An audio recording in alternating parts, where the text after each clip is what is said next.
I have a halachic question. How fast did Zelik go through shoes?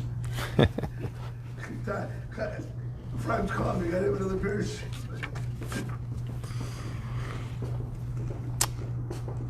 Good morning. Welcome.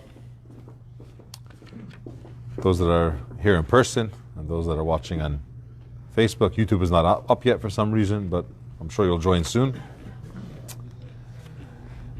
This week is Parshas Yisroi, where we learn and read about the Ten Commandments. There's a famous joke about a shul who got a new rabbi. And when the new rabbi came to shul after a few weeks of his new position, it was Parshas Yisroi. And in this parsha, they read the Ten Commandments in the shul. So as they came to the reading of the Ten Commandments, half the shul stood up, and the other half was sitting. And the half that was standing was shouting at the group that was sitting, "Stand up, Ten Commandments, stand up." And those that were sitting were shouting at the one standing, sit down, Ten Commandments." And it was this whole ensuing argument, and it kept on going after davening, and we have to stand, or we have to sit. It was really unpleasant. So this young rabbi went and tried to find out, what is the custom? Because there are customs that stand, there are customs that sit. What do you do? And everyone's arguing. So he decided he's going to go to the oldest person of the community and try to find out what is our minhag, what's our custom here. So they lead him to a nursing home, and there's a person there who is the oldest member of the community. He remembers 3 rabbis ago. And he sits down and he says, "Tell me, what's the minhag in our shul? Do we stand by the reading of Aseres HaDibros, or do we sit by the Ten Commandments?" He said, "Well, why do you ask?" He says, "Why do I ask? It was chaos in the shul. Half the place was standing and shouting, the other half was sitting and shouting." He said, that's our custom.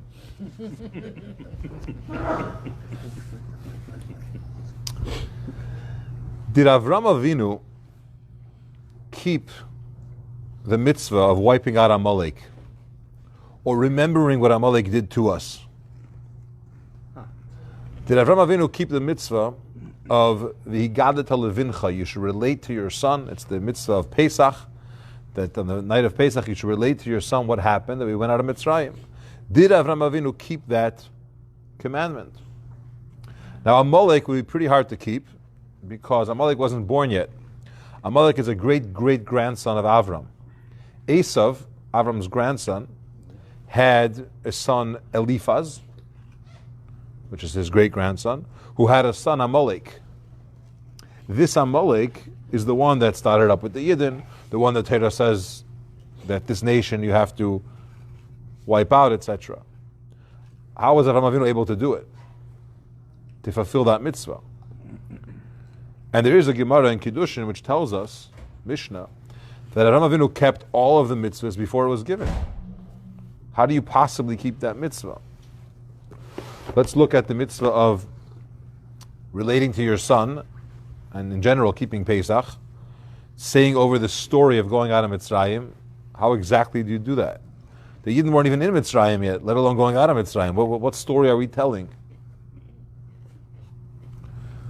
It's a general question.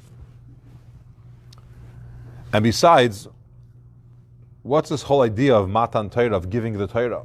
We learn about this Parsha, the Ten Commandments. Hashem came on the mountain. He spoke. What's new here? Avram Avinu learned Torah before. Yitzchak and Yaakov kept the Torah. What changed, or what's unique about this piece? What, Hashem just repeated it to those that maybe weren't paying attention in class? What's this concept of now there's Matan Torah? What happened till then? And clearly Avram Avinu did keep the mitzvahs. How is a difficult thing to understand, but he did keep it. In order to understand this fundamental question, we need to recognize that there's a little bit of a mistake in how we understand this Mishnah.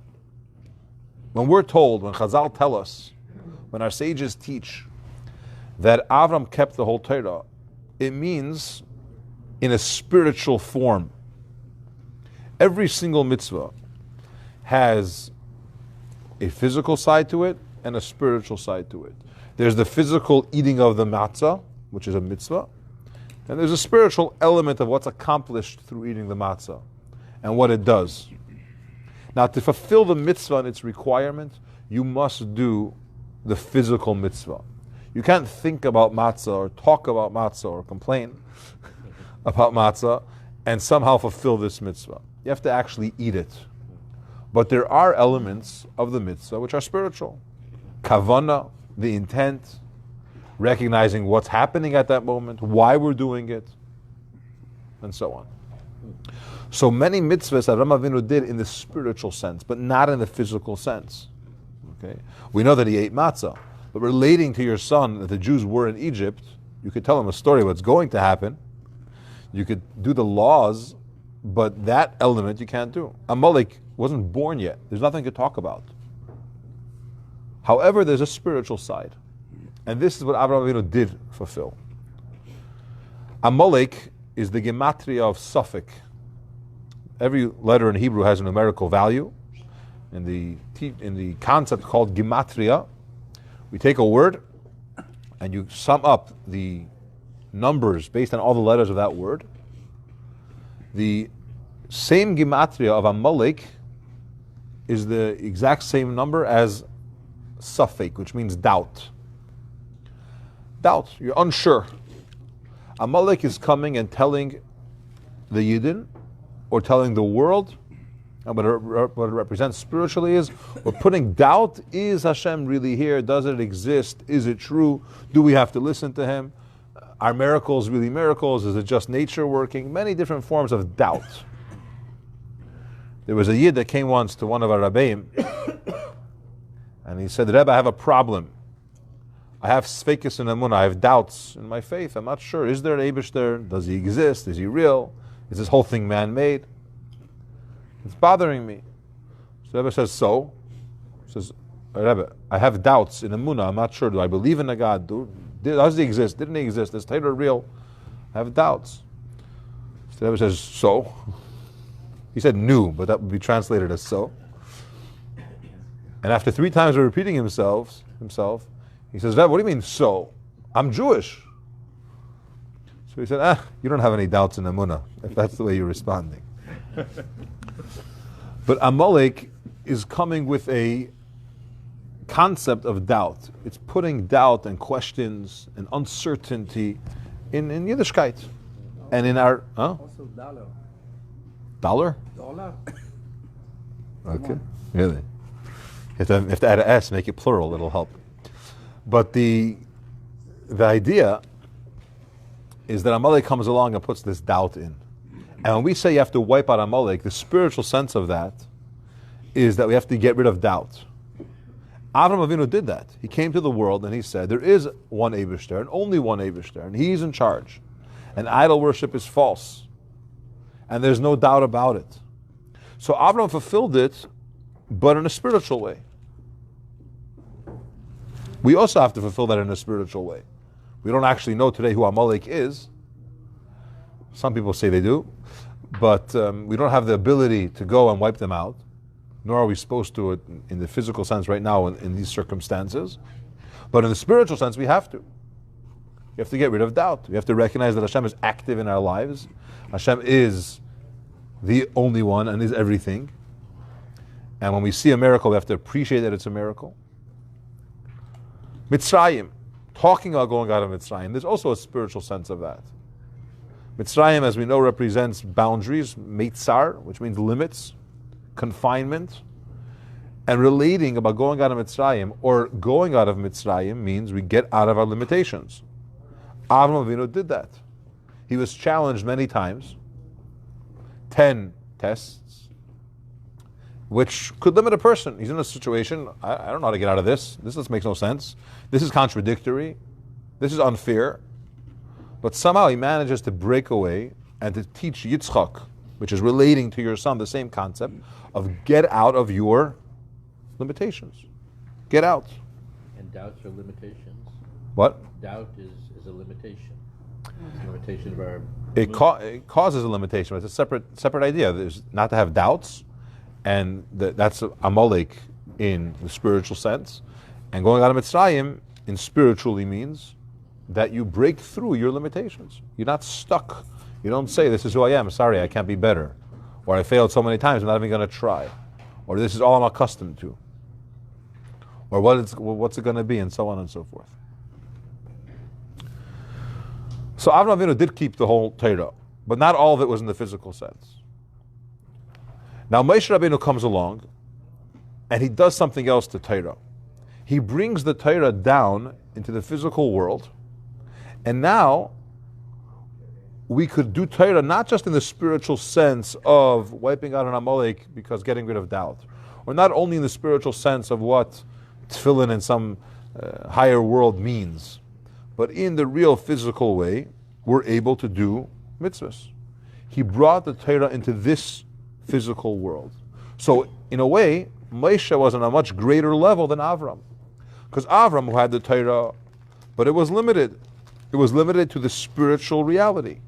And if you're a physical person in a physical world, you could fulfill this in a spiritual way, but not in a physical way. Essentially what it means is there was a disconnect. There's a spiritual reality and there's a physical reality.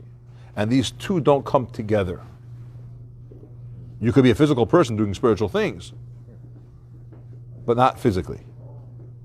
Kavanas, ideas, but it's in a very spiritual form. And Moshe Rabbeinu comes down and he brings it, he breaks this whole divide between the spiritual worlds and the physical worlds. He says we could infuse them together. We can make the physical parts of our life spiritual. Like interweaving? Yes. We could elevate the physical. We could bring down the spiritual, which is really the point. Now, why did Moshe do it and not Avram? Avram is the first year. Avram is the pioneer. Avram is the Baal Mesiras Nefesh. He's the one that overcomes so many tests. He doesn't question. Why is Moshe somehow, what is this? And to understand this, we need to recognize that there's a principle which says if you want to go really low and really deep, you want to touch the physical, you have to come from a very high place. You have to be on a very spiritual level to get into the very low and physical. Or to put it in other words, if you live your entire life in a shul, surrounded by spirituality, it'll be difficult for you to impact the physical.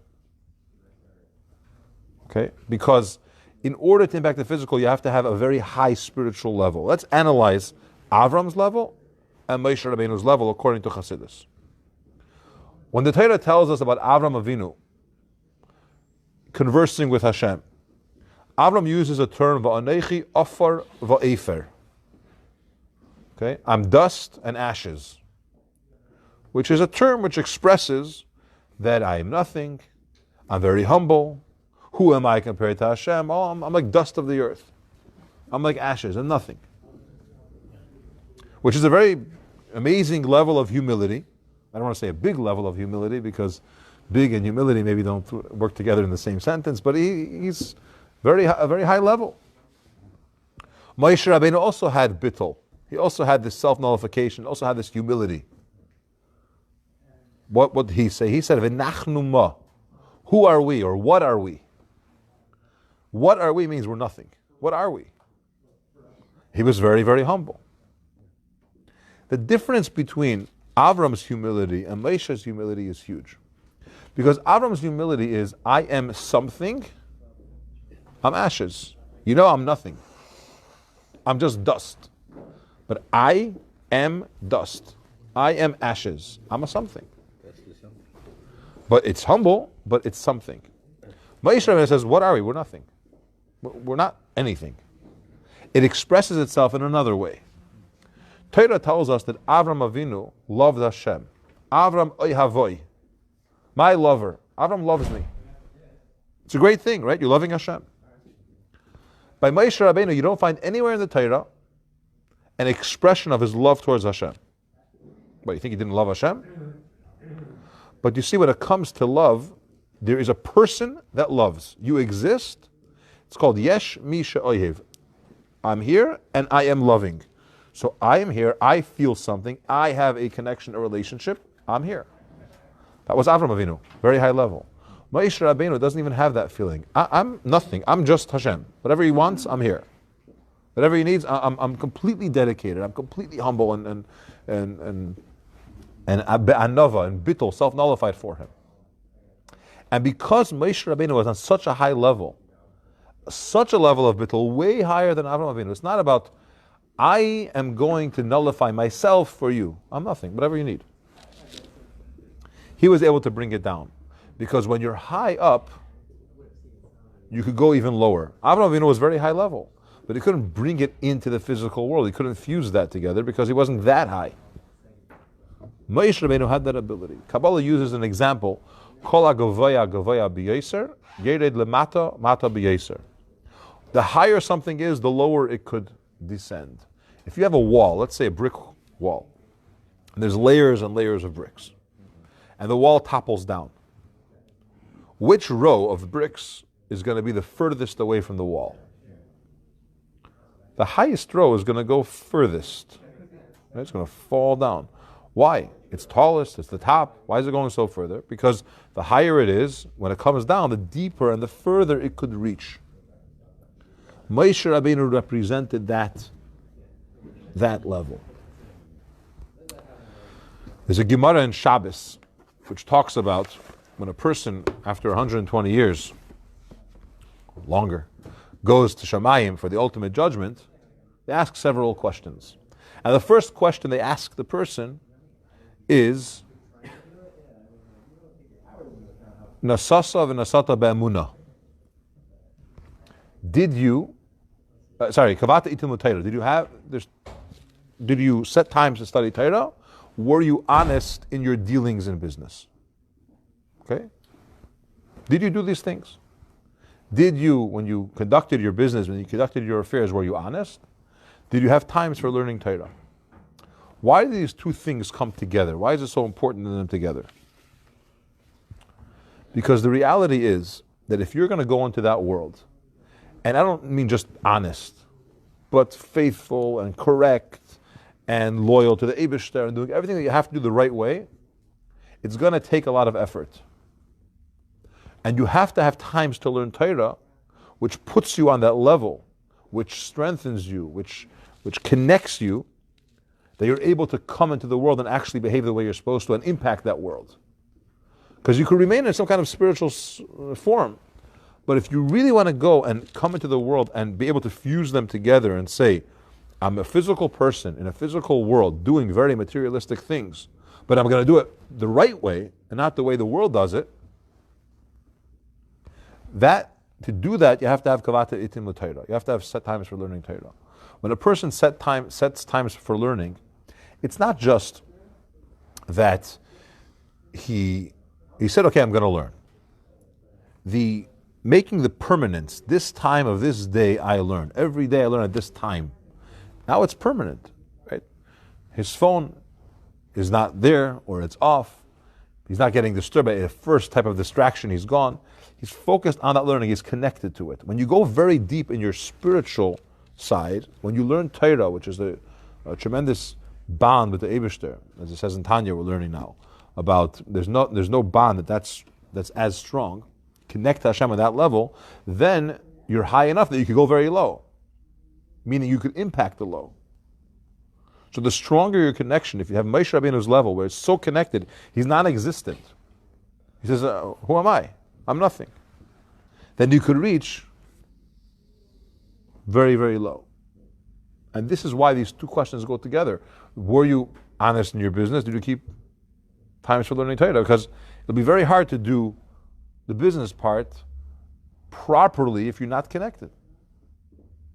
So what happened in this week's parsha when you have Yisrael and you have the Ten Commandments and you have Moshe Rabbeinu comes down? What he changed here is he took this high level, which already existed, which the Aves and the Shvatim were already learning, and he said we could bring it into this world.